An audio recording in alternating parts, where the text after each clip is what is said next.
Siempre estaba enfocado en que era mentira, que yo no podía creer que a mi papá lo iban a matar.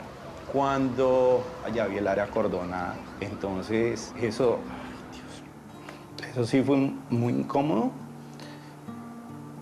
porque vi que sí era cierto.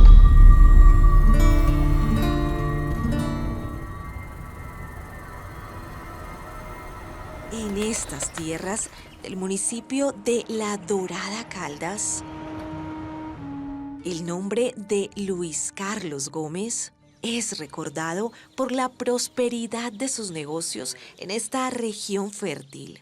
Mi papá tenía finca, se dedicaba a comprar y vender ganado y también era prestamista. Era característico de mi padre tener varias relaciones. Pues mi mamá decidió no soportar más este tipo de situaciones y decidió dejarse de él. Luis Carlos tuvo varias relaciones extramatrimoniales de las que nacieron otros hijos. Carlos Aníbal es el segundo. Somos hermanos en diferente madre, todos con una buena relación como hermanos. Durante varios años, Luis Carlos no volvió a tener una relación estable. Pero en el año 2010, sus ojos se embelezaron con una jovencita oriunda de Sincelejo, que había llegado a vivir a La Dorada. Mi hija trabajaba en una cafetería y ahí ellos, don Carlos iba allá y ya se conocieron. El nombre de esa trigueña era Viviana Londoño, la hija mayor de Luz Marina Londoño. Él llegó una vez a mi casa y habló conmigo y me dijo que mi hija le interesaba, que quería tener una relación con mi hija. Tras pocos meses de noviazgo, en el 2011 decidieron formar un hogar. Me dijo, no, me voy a ir a vivir con Luis Carlos, ya vamos a formalizar. Desde ahí ya surgió como el amor entre ellos. Pero no todos estuvieron de acuerdo con esa relación.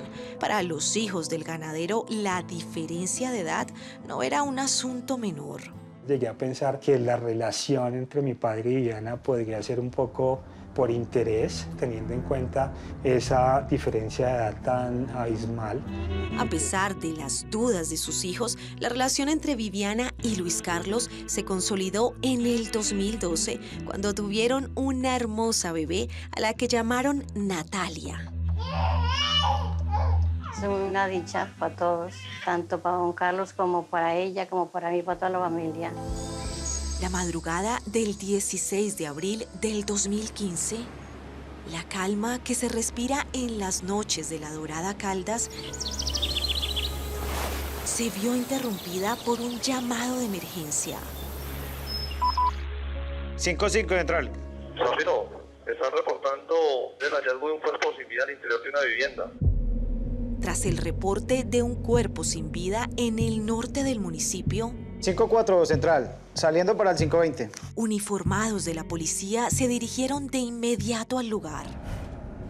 Pudimos observar el cuerpo sin vida y una persona de sexo masculino, quien presentaba múltiples heridas por arma cortopunzante. Una en el cuello lado derecho, otra herida lado izquierdo. Al lado derecho del cuerpo había un lago hemático. ¿Qué elementos probatorios se encuentran aquí en la escena del crimen? Al costado derecho de la cama del cuerpo observamos un arma cortopunzante tipo cuchillo, el cual se encontraba impregnado de sangre. Debajo de la cama encontramos un fragmento de una hoja y un bisturí. El cuerpo hallado la madrugada del 16 de abril del 2015 en esta casa fue identificado por las autoridades como Luis Carlos Gómez, un hombre de 64 años que, según los vecinos, desde hace mucho tiempo vivía en este barrio llamado Pitalito, ubicado en el norte del municipio de La Dorada Caldas. Al lado del cadáver del señor Luis Carlos Gómez estaba una niña de tan solo 2 años. ¿Estaba allí con él, con el cuerpo? Ella permaneció acá, la niña dormía a los pies del cadáver del papá. Viviana Londoño, la joven esposa del ganadero, no estaba en la casa. Los hijos de Luis Carlos le avisaron a su madre, Luz Marina. Doña Luz Marina, mi papá lo mataron y su hija no aparece. Le dije, ¿cómo que no aparece? Y no, su hija no aparece por ninguna parte y no contesta el celular. Aquí, en La Dorada, Caldas, se empezó a especular que detrás del asesinato de Luis Carlos Gómez estaría su esposa Viviana, quien no aparecía, y que, según familiares y amigos, siempre fue muy extraño que una mujer tan joven se fijara en un hombre mucho mayor. Esa fue entonces la primera hipótesis que empezó a investigar la policía. Me fui para la SIGIN, el comandante que llevaba el caso me dijo que yo necesito saber si su hija tiene una señal, un lunar. Entonces yo le dije, sí señor, mi hija tiene un tatuaje, el brazo izquierdo tiene tatuado el nombre de la niña. Están reportando hoy un cuerpo sin vida, a que por favor verifique. 5-4 central. Y llegaron hasta este caño conocido como San Javier, donde atendieron un macabro hallazgo.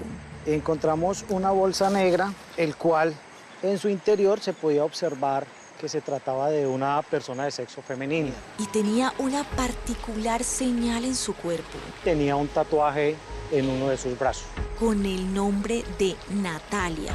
Sin embargo, la policía sabe que hasta el asesino más suspicaz siempre deja cabos sueltos. En el inmueble donde se presentaron los hechos fue encontrada una agenda donde el señor Luis Carlos tenía soportados los préstamos. En la lista completa de sus deudores, un nombre resaltó entre las páginas: Mario Javier Molina. Se logró evidenciar en un texto de esa agenda que el señor Mario tenía una deuda aproximadamente de 100 millones de pesos con el señor Luis Carlos.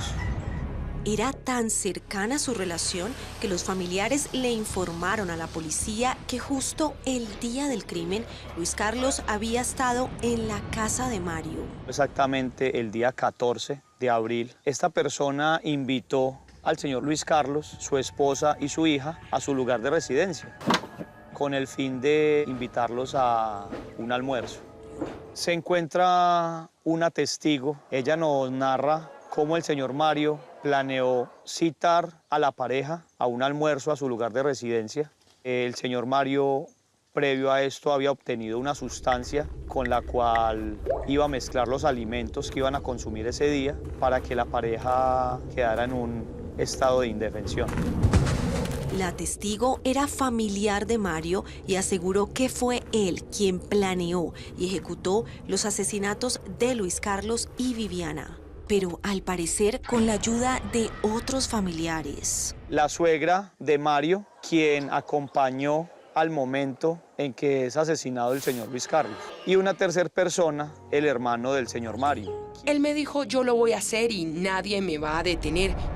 Mientras la mujer de don Carlos se quedó dormida, Mario me obligó a acompañarlo a llevar a don Carlos a su casa junto a su hija de 2 años que también estaba dormida. La suegra de Mario narró detalles macabros del asesinato del prestamista, quien se encontraba indefenso por el somnífero que le dieron en el almuerzo.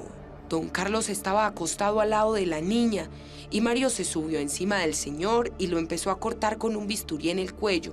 Y me dijo que corriera, que trajera un cuchillo de la cocina porque el bisturí se le había dañado. Luego le tapó la cara y terminó.